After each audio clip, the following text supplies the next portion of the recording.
À quelques 120 km au sud-est de Montréal, une coquette petite municipalité vit calme et sérénité. Mais en février, chaque année, une joyeuse bande de lurons envahit les rues. Les gradins du centre sportif se remplissent. Les familles s'élargissent d'un, deux, parfois 4 ou 5 membres. Tout ce qui a pour nom auberge, hôtel, motel, dans un rayon de 50 km affiche complet. Musique, éclats de rire, vrombissements de moteurs viennent gentiment troubler la quiétude des résidents de Valcourt. Personne ne s'en offusque. Bonjour le monde. Bienvenue chez nous au Festival international de la motoneige. Le sourire est de rigueur. Par ici, le feu de joie. Devant vous, le palais de glace. Par là, la piste de course.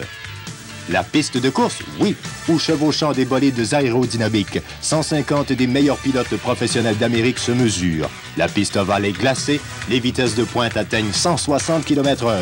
C'est le Grand Prix Labatt de Valcourt, le plus important événement sportif motorisé de l'hiver canadien, présenté au même moment.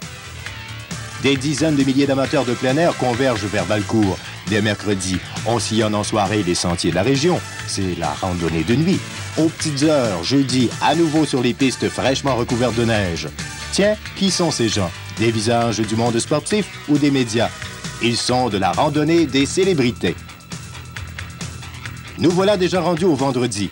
Une soirée d'accueil pour tous les visiteurs attire aussi toute la population de la région. Dans quelques minutes, une des leurs, Chantal, sera couronnée reine. Enfin, samedi matin, pendant que les pilotes du Grand Prix Labatt procèdent à leur dernière mise au point, près du palais de glace, on se rassemble pour la cérémonie d'ouverture. Voici Madame la députée, puis Monsieur le maire qui remet les clés de sa ville au président du festival. Puis voici Monsieur le ministre du loisir, de la chasse et de la pêche qui coupe le ruban. C'est parti! Un grand défilé se met en branle. 1, 2, 10, 100, 1000 motoneiges sillonnent les rues de Valcourt et célèbrent leur joie d'appartenir à la communauté motoneigiste. En voilà un venu d'Ontario, un autre du Vermont. Ceux-là sont venus de Pennsylvanie, du Wisconsin, tiens, même de la Finlande. Décidément, il y a du monde. Tous ces gens injecteront près de 4 millions de dollars dans l'économie de la région pendant leur séjour au Festival international de la motoneige. Samedi après-midi, la fête bat son plein. Plus de 400 bénévoles sont au poste. On joue, on rivalise d'adresse. Tiens, une course de lit, un slalom en motoneige et des courses d'attelage de chiens. Après tout, autant bien faire une place aux précurseurs de la motoneige. Le soir tombe, on allume le feu de joie, on se réchauffe près des flammes et aussi de l'intérieur avec un petit remontant. Tout le monde ou presque converge vers le centre sportif. C'est le moment de festoyer. Après avoir servi plus de 3000 convives, on libère le plancher et en avant la musique. Des airs rock, des airs populaires, homme orchestre ou groupe de musiciens. La scène ne se libère jamais, jusqu'aux petites heures. Déjà dimanche, certains resteront à proximité du palais de glace pour participer encore à tous les jeux inscrits au programme. D'autres visiteront le musée Joseph-Armand Bombardier ou l'usine de motoneige Skidoo. Mais la majorité se dirige vers la piste du Grand Prix Labatt de Valcourt.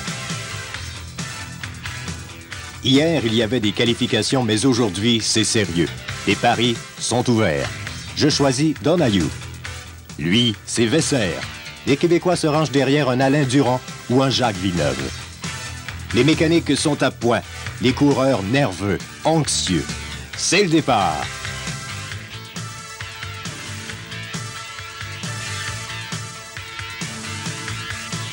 Villeneuve dérape. Vesser attaque. Mais c'est David Wall, venu du Minnesota, qui croise le fil en tête. On célèbre en bordure de la piste pendant que déjà, on prépare les plans pour un autre festival international de la motoneige.